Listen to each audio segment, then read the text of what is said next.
आपले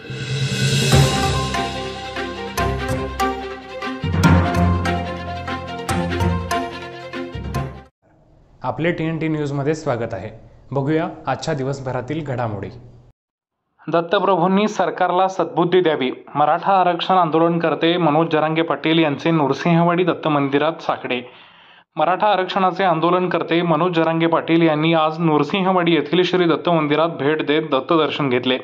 यावेळी शेकडो मराठा समाज बांधवांनी मनोज जरांगे पाटील यांचे नृसिंहवाडीत आगमन होताच जल्लोषी स्वागत केले। बेळगाव येथील एका कार्यक्रमानिमित्त जरांगे पाटील हे सध्या कोल्हापूर दौऱ्यावर आले आहेत। इचलकरंजी येथून त्यांचा ताफा नृसिंहवाडीकडे पोहोचला।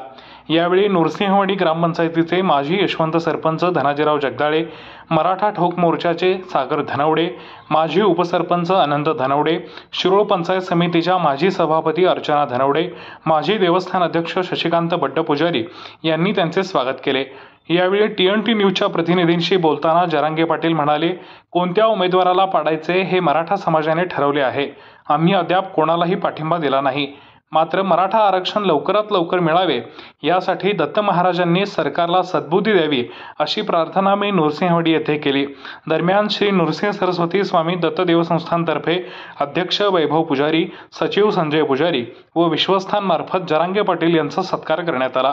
जरांगे पाटील यांच्या हातकणंगले लोकसभा मतदारसंघातील दौऱ्यामुळे घडामोडींना वेग आला असून मराठा आरक्षणाबद्दल महायुती सरकार विरोधात असणारी नाराजी आणि विद्यमान 2 मराठा उमेदवारांमुळे बदलणारे समीकरण याचा निवडणुकीच्या निकालावर काय परिणाम होईल हे पाहावे लागणार आहे।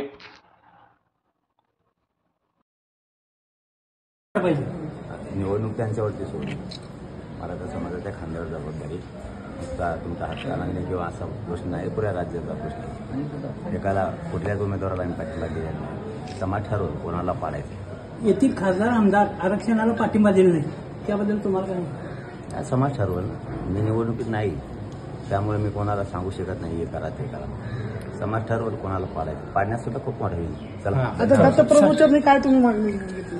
सद्बुद्धी द्या सरकारला। शेतकरी मराठा समाजाला सद्बुद्धी द्या ही मागणी केली, नाही दिली तर त्यांना सद्बुद्धी आम्ही